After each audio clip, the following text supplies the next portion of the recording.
Bonjour, bienvenue dans la série sur les échecs. Donc nous continuons sur l'analyse des aspects stratégiques des tours pénétrants en 7e et 8e rangée. Et ici, une partie de Stalberg contre Zabados qui s'est jouée à Amsterdam en 1950. Donc ils ont joué C4, cavalier F6, cavalier F3, G3, donc c'est une partie anglaise, B6, fou G2, fou B7, roc, E6, cavalier C3, fou E7, B3, roc, fou B2, D5, C prend D5, cavalier prend D5, cavalier prend D5, fou prend D5, tour C1, fou F6, dame C2, fou prend B2, dame prend B2, cavalier D7, D3, dame F6. Et enfin, dame A3. Alors, la position est totalement équilibrée.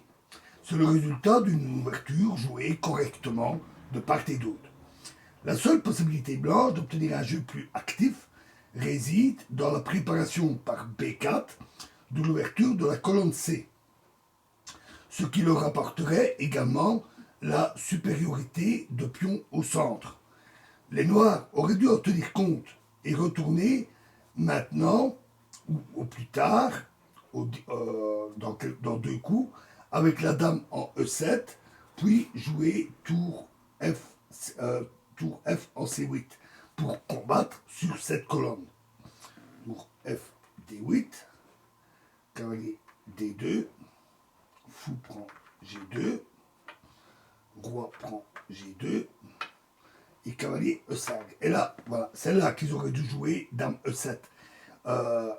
Les noirs veulent diriger leur cavalier vers D4, mais ce plan va être déjoué par une ouverture immédiate de la colonne C. B4, un très bon coup. J'ai oublié l'avance d'un pion, effectivement.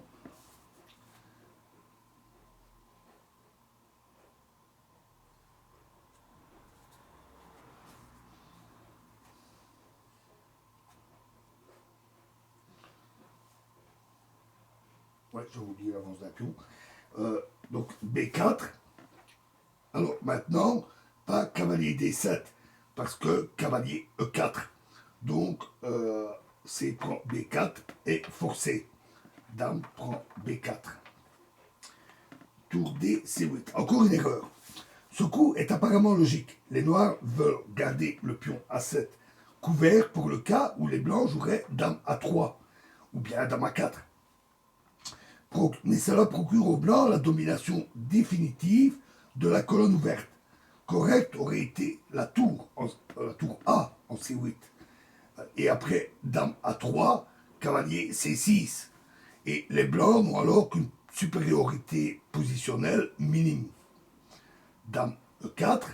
Maintenant, la tour C8 est liée à la défense de A8. Ainsi, les blancs gagnent du temps pour doubler leur tour sur la colonne. Cavalier G6. Après, tour A en B8 déciderait dame B7. Évidemment, la dame est apprenante à cause de la menace de mat. Donc, dame D8, dame prend A7, tour A8, dame B7, tour B8, dame E4, tour prend A2, dame prend E5, tour prend D2, et tour C7, avec la forte menace, tour F en C1 et tour prend F7. Si maintenant dame D5 échec, alors on a dame prend D5, E prend D5, tour en C1, roi F8 et tour D7. Un très bon coup. Tour prend E2 et tour C7. Et là, ben, les noirs sont cuits. Hein. Voilà, donc revenons à notre position.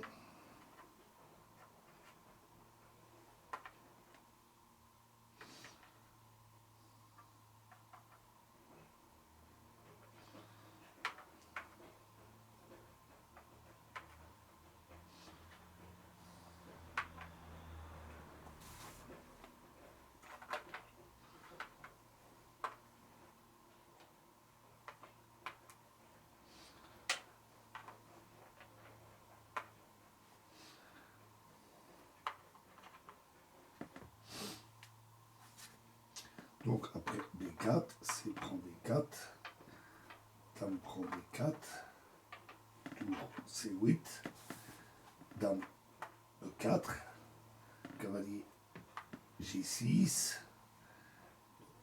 tour C4, encore un très bon coup, et dame E5. À nouveau une erreur. C'est une tentative de simplifier encore le jeu. Et c'est vraiment ce coup, cette dernière erreur, qui conduit irrémédiablement à la défaite. Correct aurait été dame E7. Et après tour C1, dame D7, les noirs peuvent encore se défendre. Par exemple, après tour C7, c'est tour prend C7, dame prend A8, échec, et cavalier, le roi est ici, et cavalier F8. Et les noirs tiennent. Mais après dame E5, c'est terminé. Tour FC1, dame prend E4, échec. Cavalier prend E4. Tour prend C4. Alors, visiblement, en fait, les noirs avaient l'intention de jouer cavalier E7. Mais ils ont compris trop tard qu'ils s'en seraient suivis. Tour C7 et après roi F8, c'est tour 1 en C3, un très bon coup. Et tour D8, tour B7, cavalier D5 et tour A3 suivi de A5 et cavalier G5 et le pion F7 tombe. Donc tour prend C4, tour prend C4, roi F8 et tour C7. Alors c'est une position typique. La tour atteint la 7e rangée et elle paralyse la position noire et assure maintenant un gain plutôt facile au blanc. Cavalier E7, tour B7. Ceci empêche l'avance des pions B5 et A6. Donc B5 et A6. F6, cavalier D6, cavalier C6, cavalier B5. Et le gain de pion maintenant est imparable car il y a la menace tour C7. Le reste n'est plus qu'un problème un peu technique de finale qui n'est pas difficile pour un maître comme Stalberg. Tour B8, tour C7, cavalier D8, donc tour prend A7, tour B7, tour A8, roi E7, F4, tour D7, roi F3, cavalier C6, roi E3, cavalier B4, A3, cavalier D5, échec, roi D2, F5, tour G8, roi F6, tour B8, E5, cavalier C3, E prend F4, G prend F4, cavalier prend F4, tour prend B6, échec, pardon, le roi était ici, roi G5, A4, tour A7, tour B2, cavalier E6, tour A2, cavalier C5, tour A3, roi F6, roi E3, G5, A5, H5, cavalier D5, échec, roi E6, cavalier B4, F4, échec, roi F3, cavalier D7, A6,